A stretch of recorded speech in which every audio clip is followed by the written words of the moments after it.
शिक्षा की करी जाए तो 2012 के बाद जब से हमारे माननीय मुलायम सिंह जी मुख्यमंत्री रहे हैं तो बच्चों को एक सब्जेक्ट में पास हो जाइए, आप पास हो गए, ये कौन सी बात है भाई? एक टांग लंबी होने से तो कोई अमिताभ बच्चन थोड़ी बन जाता है। तो हमने जो अभी इंजीनियर साहब हमारे खड़े हैं बीएसपी से, तो उन्होंने यही सब बात कर रखी है, बोल रहे हैं कि भाई आते ही अस्पताल में डेवलपमेंट होगा, अपना कॉलेज होगा, और हो सकता है तो एक दो टूरिस्ट पैलेस भी इसमें खड़े करे ही जाएंगे नगर पालिका के थ्रू, जहाँ जमीन होगी नगर पालिका की तो उसमें बनवा दिए जाएंगे।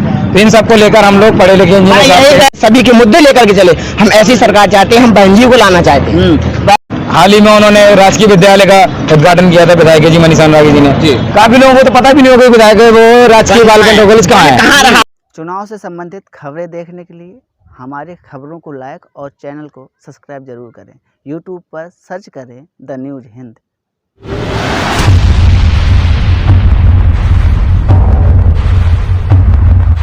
उत्तर प्रदेश में विधानसभा चुनाव के तीसरे चरण का मतदान हमीरपुर में होना है और आज उसी के चलते 18 तारीख को शाम 6 बजे चुनाव प्रचार थम जाना है। सभी प्रत्याशियों को आप देखेंगे, चाहे बसपा का प्रत्याशी हो, सपा का हो या कांग्रेस का, भाजपा का, कोई भी प्रत्याशी हो, सभी प्रत्याशियों ने अपना पूरा दम लगा दिया है चुनाव प्रचार करने में। अब बात आती है वोटिंग की, बात आती है युवाओं के मुद्दों की, क्षेत्र की मुद्दों की। तो हम इस समय हमीरपुर के राठ में हैं।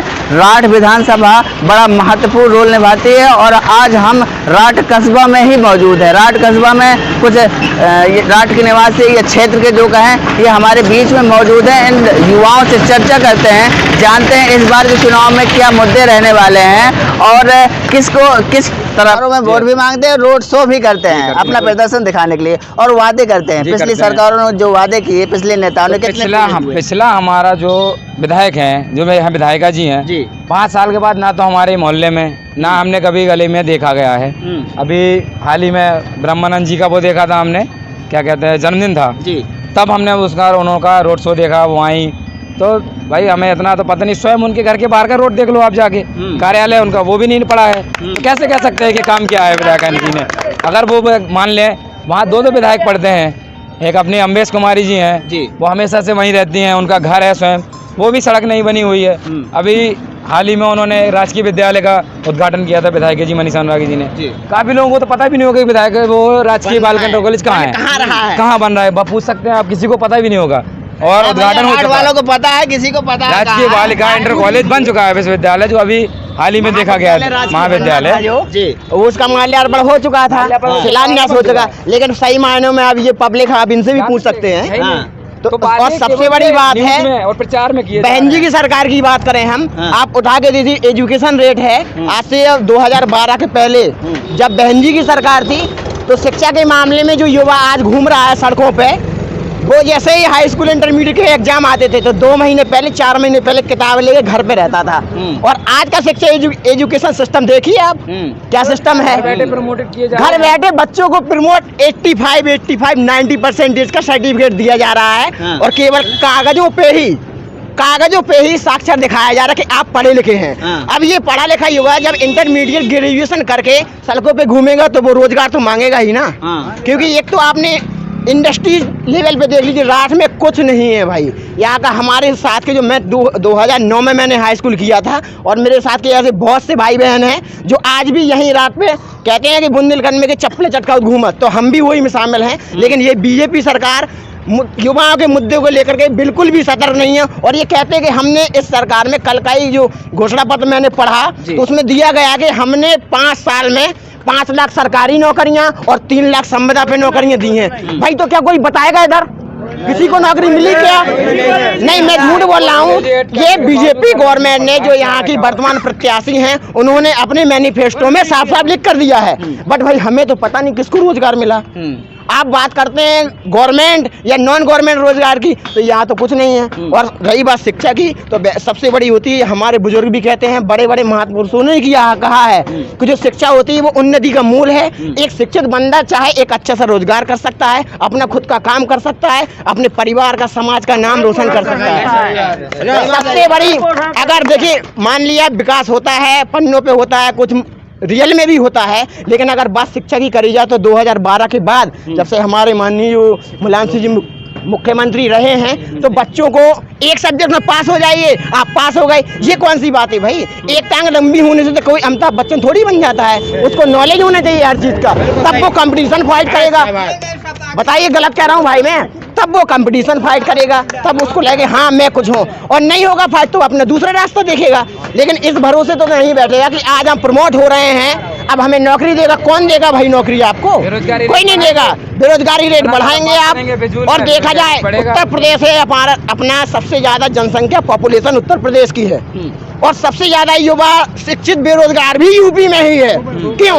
इसका मतलब सीधी सीधी है जो आने वाली पिछली गवर्नमेंट रही है, चाहे वो केंद्र सरकार हो या राज्य सरकार हो, शिक्षा के मामले में और रोजगार के मामले में जीरो रही है। तो हम सब युवा भाइयों की यही ख्वाहिश है कि हम लोगों को रोजगार मिले, अच्छा शासन मिले, महिलाओं की सुरक्षा हो और विकास की बातें नहीं हो, काम हो। बहन जी की सरकार में और बाकी सब सरकार में यही अंतर है। बहन जी पहले अपना मैनिफेस्टो नहीं देती हैं, वो काम करती हैं। और अब देखिए, आप जो 2005 के बाद के जो लोग हैं, मान लो वो जॉब करने लगे सरकारी नौकरी, क्या वो बाद में बूढ़े नहीं होंगे? होंगे। 60 साल बाद उनको भी रिटायर होना है। अब जरूरी होना है, आज आप उनके पेंशन नहीं देंगे तो क्या वो अपने बच्चों के सामने हाथ फैलाएगा?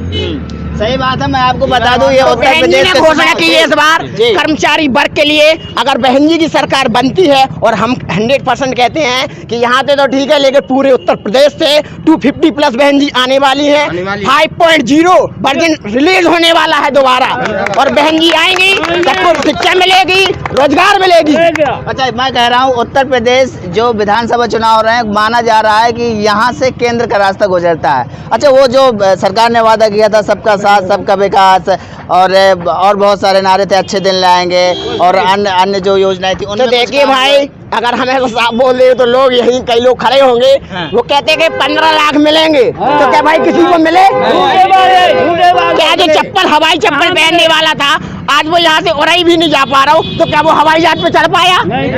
भाई बताइए ना कोई। और रही बात 5 किलो राशन की, देखिए सरकार अपना श्रेय खुद लेती है, लेकिन ये लॉ एंड ऑर्डर और बाबा साहब का बनाया हुआ कॉन्स्टिट्यूशन ऑफ इंडिया ये कहता है ये राज्य सरकार का कर्तव्य है, और नीति निर्देशक राज्य के जो नीति निर्देशक तत्व वो भी कहते हैं कोई भी सरकार हो, अगर अपनी जनता है जो आपको वहाँ पहुँचाया है, तो आपका कर्तव्य है ये कि अपनी पब्लिक को आपको देखना। ये किसी पे एहसान नहीं कर रहे हैं। ये महामारी कोरोना काल नहीं होता तो लेकिन इसको मुद्दा बनाया जा रहा है। अब आप एक बताइए, सबसे बड़ी बात, किसी की फैमिली में 2 लोग हैं, किसी की फैमिली में 10 लोग हैं, राशन तो मिल रहा है 5 की, लेकिन भैया तेल तो 1 ही लीटर मिल रहा है, नमक को पैकेट तो 1 ही मिल रहा हो, दाल भी तो 1 ही किलो मिल रही, तो 7 यूनिट के हिसाब से कितना मिलना चाहिए? ये कैसी नीति है आपकी भाई? बताइए मुझे, कैसी नीति है आप? इसका स्पष्टीकरण दे भाई कोई हो। जितना नॉलेज हो बंदा उतने काम करता है भाई। तो हम तो यही चाहते हैं, शिक्षा पे सुधार हो, बंदा शिक्षित होगा अपने आप में। भले ही लोग कहते हैं इतनी नौकरियां नहीं है, आई एक्सेप्टेड कि इतनी नौकरियां नहीं है, लेकिन बंदा पढ़ लिख जाएगा, समझदार हो जाएगा, तो कहीं ना कहीं प्राइवेट कंपनीज हैं और अपना खुद का रोजगार भी कर सकता है। बहन जी ने शिक्षा के मामले में बहुत काम किया भाई। वो हमने लगा कर आए हैं का कैसा बहुत टोपी लगाए, साफ भी डाले कर सबको लेकर आए हैं। अब चाहे जाए नहीं नहीं ना ना ना ये माहौल है भाई। देखिए रही बात बहन जी की, मांग रहे हैं जो हमें देखिए, अब देखो अपनी अपनी थिंकिंग है, कौन क्या सोचता है, लेकिन जो युवा होगा शिक्षित, रियल में शिक्षित होगा, तो वो 100% बहन जी की गवर्नमेंट को गलत नहीं कहेगा। और रही बात अंधभक्ति की, भाई कहते भी हो भक्ति भी अच्छी चीज है, लेकिन देखिए जब तक बंदे का पेट खाली है तो क्या करेगा वो राम मंदिर जाके? भाई पेट खाली है तब तक मंदिर जाकर क्या करेगा? हमारी जेब फटी है, जेब में 10 रुपये डालवे के पैसा नहीं है, तो कब 500 रुपया हम लगा के जाएगा? हाँ सही बात। अच्छा ये बताइए नाम क्या है आपका? भाई मेरा नाम है सतीश कुमार। सतीश कुमार जी, ये बताइए, ये तो राज्य की बात हो गई, अब अपने राठ की बात कर लेते हैं, क्योंकि हम बहुत दूर से आपके राठ कस्बे में आए हैं कवरेज करने के लिए।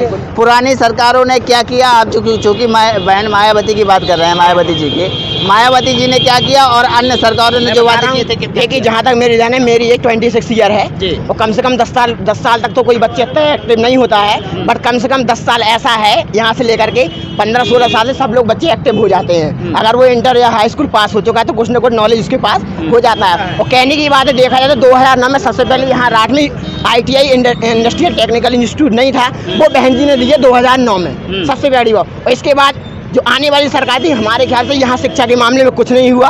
और जब कांग्रेस सरकार में, सपा सरकार की सरकार थी प्रदेश में, और कांग्रेस सरकार में हमारे जो ज्ञानी अनुरागी जी रहे हैं, उन्होंने अपने यहाँ विधायक थे मौजूदा, तो उन्होंने काम कराया। जबकि एंटी गवर्नमेंट होने के बावजूद भी मान लो उस दूसरी पार्टी से थे वो, कांग्रेस पार्टी से, तो उन्होंने अपने यहाँ से 7 किलोमीटर दूर पड़ता है पॉलिटेक्निक, वो उन्होंने पॉलिटेक्निक दिया। और ये सागर दर्शन पार्क जो लोग बता रहे हैं कि हमने विकास कराया है, ये रियल में ज्ञानी जी के कार्यकाल में ही हुआ था। एकलौता टूरिस्ट प्लेस है रात के अंदर। तो सपा सरकार में बनके तैयार। युवा भाई आप बहुत टारगेट क्या चाहिए बताइए, क्या समस्या है राठ की, खासकर राठ की? खासकर ये राठ में जो अभी कॉलेजेस हैं, तो इंटर के बाद के लेवल के लिए बड़े कॉलेज चाहिए, जैसे कि MBA हो गया, BCA हो गया, जैसे इंजीनियरिंग कॉलेज हो गया, मेडिकल कॉलेज, इनकी डिमांड बहुत ज़्यादा है।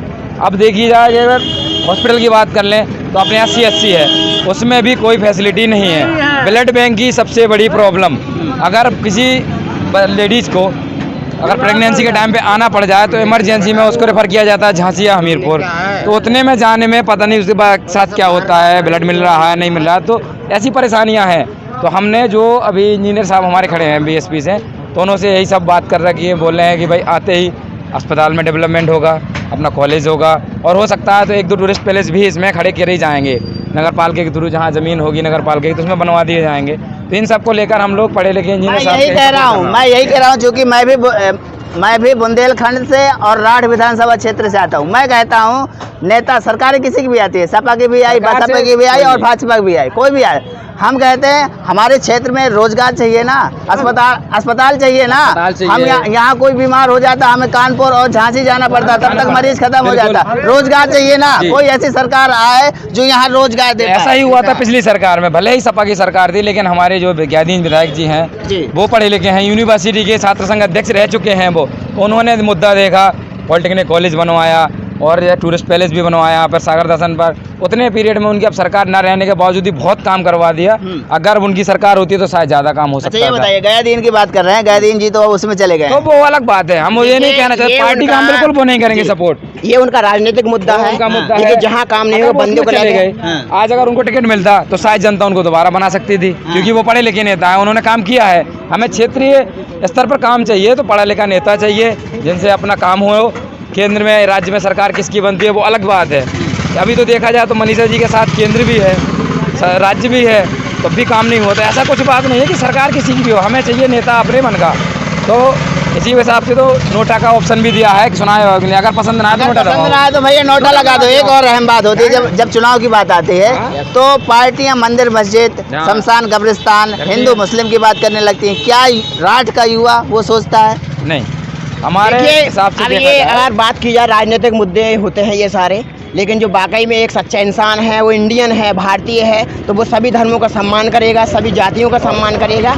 और अब देखिए जो युवा है, पढ़ा लिखा है, समझदार है, उसको कास्टिंग पे तो जाना नहीं चाहिए, सब भाई भाई हैं। लेकिन हम इस चीज़ पे राजनीति नहीं करना चाहते हैं, हम उसको लाना चाहिए जो सर्व धर्म, सर्व जाति, सर्व समाज को लेकर के चले, सभी के मुद्दे लेकर के चले। हम ऐसी सरकार चाहते हैं, हम बहन जी को लाना चाहते हैं। बहन जी को लाना चाहते हैं। भैया इनसे बात करते हैं, ये बताइए।